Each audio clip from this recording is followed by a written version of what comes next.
Assalamualaikum dan salam sejahtera. Bertemu kembali dalam podcast Minda Terbitan Sumber Kini bersama saya Haila Rashid dan Suhaizan Kayak. Ya, Tuan Suhaizan Kayak merupakan calon amanah ataupun daripada Pakatan Harapan BN P161 Parlimen Pulai. Okey, baiklah. Tuan, jadi tanpa membuang masa, saya teruskan kepada soalan saya. Apa perasaan Tuan apabila Tuan diberikan tanggungjawab oleh Parti Amanah sebagai calon, dan bagaimana perasaan Tuan untuk meneruskan kerja-kerja Salahuddin Ayub? Sebenarnya saya dah kali ke-7 tanding dalam pilihan raya ni. Jadi bila diamanahkan tu, saya biasa je lah, tak ada apa-apa yang luar biasa.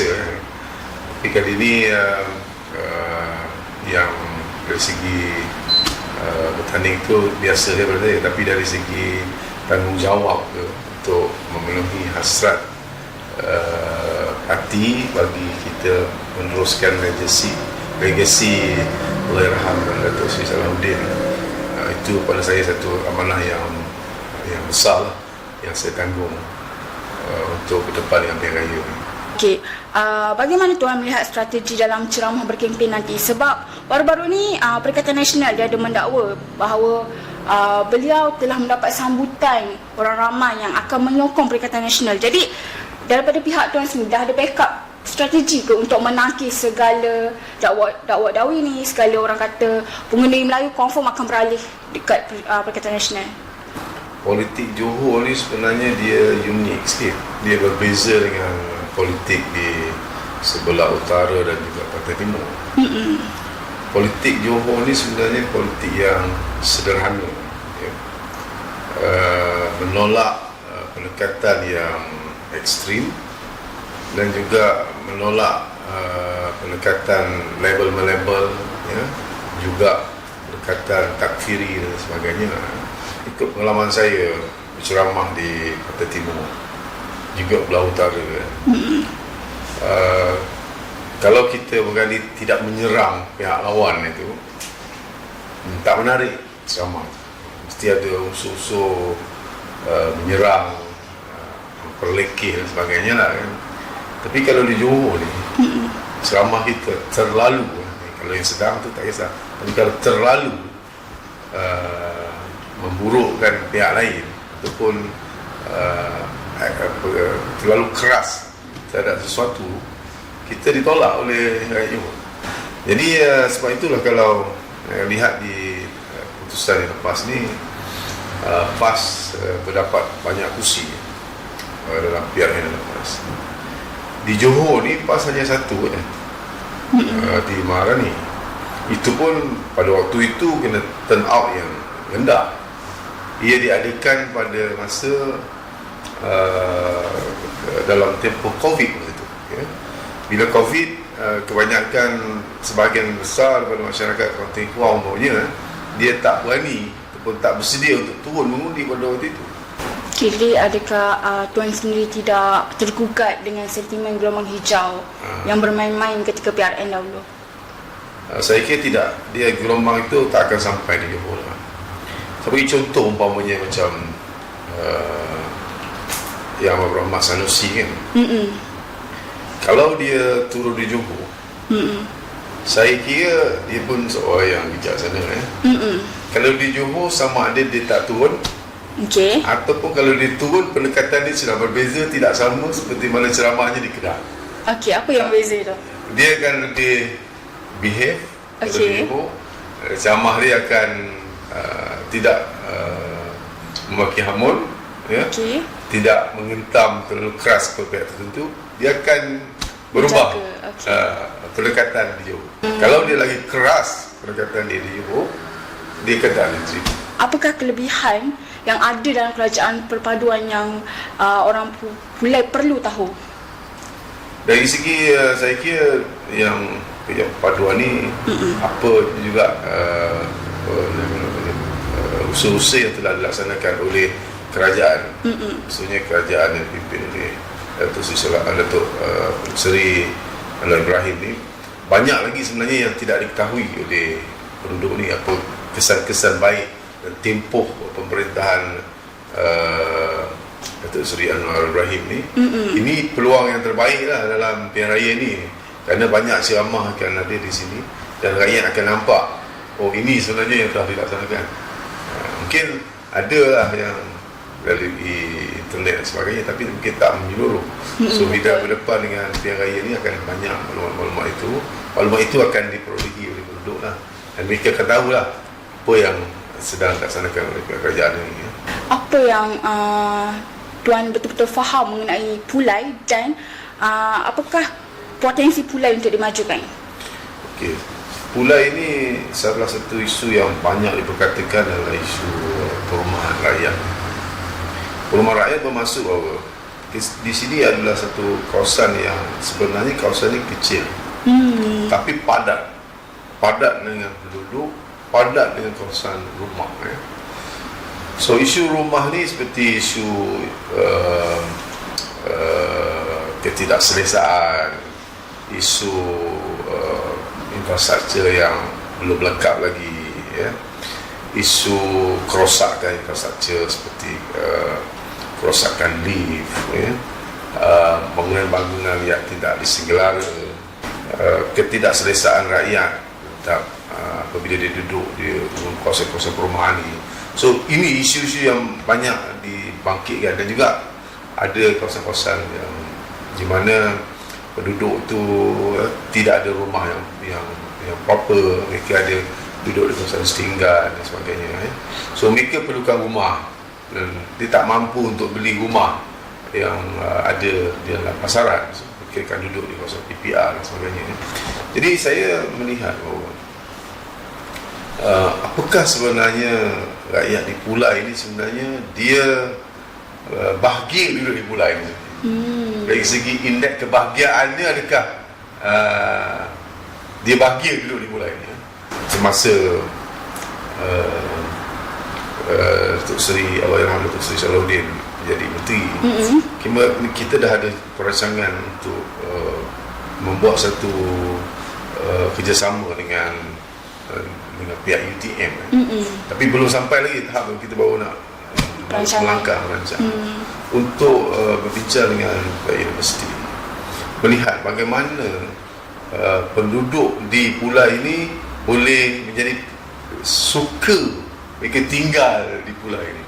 So macam mana kita nak wujudkan rakyat yang duduk di Pulai ini dia selesa duduk di Pulai ini, mana dia proud dengan Pulai ini, dia rasa duduk di Pulai ini penuh dengan kenikmatan, dengan komuniti yang baik, infrastruktur yang baik, apa juga kemudahan yang mencukupi kepada mereka, kemudian semangat kerjasama dalam masyarakat wujud, ya. Kemudian ada program-program keilmuan contohnya, program rutin yang dilaksanakan oleh masyarakat. So akhirnya kita nak penduduk di sini mereka berpuas hati untuk tinggal di kawasan Pulai ini. Ini yang saya kira kajian perlu dibuat, bagaimana kita boleh membantu masyarakat untuk tinggal dengan selesa di kawasan Pulai ini. Selain daripada kita meneruskan legasi daripada Datuk Seri Salahuddin Ayub lah. Okey, selain meneruskan legasi Salahuddin Ayub, apa lagi manifesto Tuan yang Tuan akan canang-canangkan untuk berkempen nanti? Tadi kita buat perumahan kan? Betul. Satu perumahan. Yang kedua, saya fikir juga dari segi pembangunan kemanusiaan di kawasan ini. Maksud dia, kita ada banyak kawasan-kawasan perumahan ini, tapi dalam kawasan perumahan ini yang padat ini, dia tidak ada satu aktiviti yang boleh membawa masyarakat itu dalam satu komuniti yang hebat. Dia tak boleh pergi situ.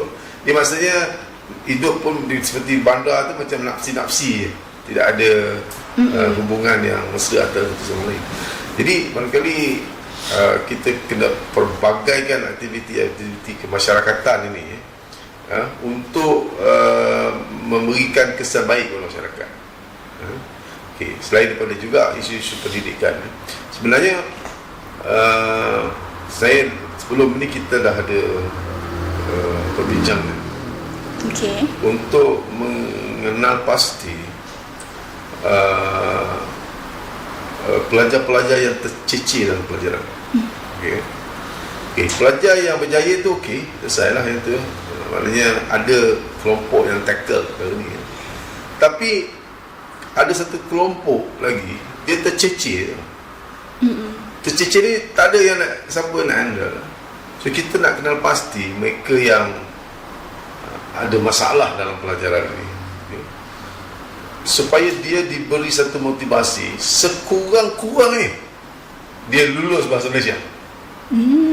Sebagai asas bahawa dia ada sijil dan dia boleh meneruskan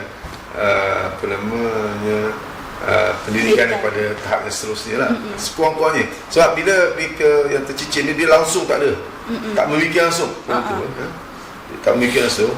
Dan di tiap sekolah tu sebenarnya ada pelajar-pelajar yang begini sebenarnya. So kita nak mengurangkan keciciran pelajar ni di peringkat sekolah ni. Apa cabaran yang Tuan lihat daripada pesaing Tuan dari calon Perikatan Nasional? Cabaran yang besar adalah bagaimana kita boleh mendapat satu kemenangan dengan majoriti yang meyakinkan. Ini isi. Meyakinkan tu ada kaitan dengan turn out. Kalau turn out itu tinggi, dia beri kelebihan kepada Pakatan Harapan dan BN. Sebaliknya kalau turn out rendah, dia kurang kemenangan tu, kalau kemenangan yang kualiti yang kurang lah begitu. Apa yang Tuan rasa anak muda nak dekat sini? Sebenarnya anak muda di sini ni yang besar banyak disebut adalah isu pekerjaan. Jadi mana-mana pun saya rasa ada. Dia begini dia ada pekerjaan yang berpendapatan baik, tetapi di Singapura. Jadi kalau mereka nak bekerja di Singapura, mereka terpaksa berulang kali setiap hari. Betul. Ini membebankan. Seksa tu nak kena bangun pagi. Hakikatnya mereka selesa untuk bekerja dalam negara. Tapi pendapatan tu sikit dia tak rasa cukup untuk kehidupan. Ini dia punya isu.